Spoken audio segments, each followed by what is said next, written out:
Bonjour, dans cette vidéo, nous allons voir le raisonnement par disjonction de cas. Alors, souvent une propriété dépend d'un paramètre, par exemple un entier n ou un réel x. Et parfois il est difficile de montrer cette propriété pour toutes les valeurs que peut prendre ce paramètre n ou x. Et donc, il est parfois intéressant de découper en différents cas, suivant différentes valeurs que peut prendre ce paramètre. C'est ça qu'on va appeler la disjonction de cas. Donc par exemple, on a une propriété A qui dépend d'un paramètre. On va découper en plusieurs cas, le cas 1, le cas 2 et ainsi de suite, jusqu'à un dernier cas. L'objectif c'est simplement que la réunion de tous ces cas-là correspond à tous les cas possibles qu'il est envisagé dans la propriété A.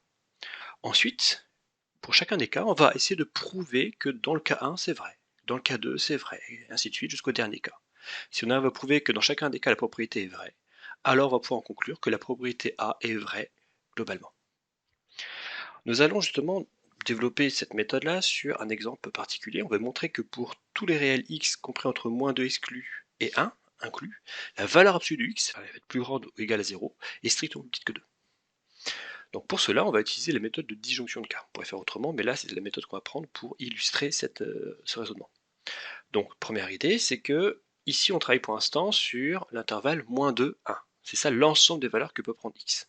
On va donc découper cet ensemble en plusieurs parties. Ici, on va le séparer en deux parties. La première partie, ça va être l'ensemble des nombres négatifs ou nuls. Et la seconde partie, c'est l'ensemble des nombres positifs. Ici, un petit moins entre. Donc ici, une fois qu'on a séparé l'étude en plusieurs cas, on va étudier chacun des cas séparément.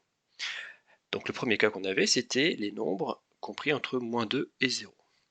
Donc si x est compris entre -2 et 0, on va regarder ici la valeur de -x. Donc passer de x à -x, on multiplie par -1, multipliant par -1, on multiplie par nombre négatif, donc l'ordre change. Donc le plus petit devient le plus grand. Donc c'est pour ça qu'on a ici une inversion dans l'ordre. À partir de là, ça signifie que -x, en simplifiant, est compris entre 0 et 2, 2 étant exclu.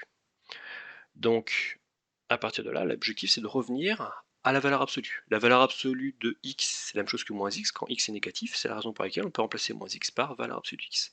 Donc on a montré dans ce cas-là que la valeur absolue de x est bien supérieure ou égale à 0 et strictement inférieure à 2. Donc dans le premier cas, la propriété est démontrée. Maintenant, il reste à montrer dans le cas suivant. Le cas suivant, c'était le second cas, le cas où x est compris entre 0 et 1. Donc on va écrire que x est plus grand que 0 et plus petit ou égal à 1. Comme x est positif, la valeur absolue et x, c'est la même chose ici.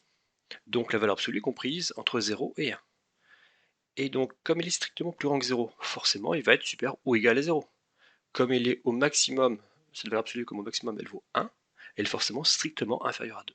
Donc dans ce cas-là encore, on a bien montré que la valeur absolue est comprise entre 0 et 2. 2 ne pouvant pas être atteint. Et la dernière étape, une fois qu'on a étudié chacun des cas, ici on avait deux cas, on étudie deux cas, une fois qu'on a étudié chacun des cas, il suffit de conclure.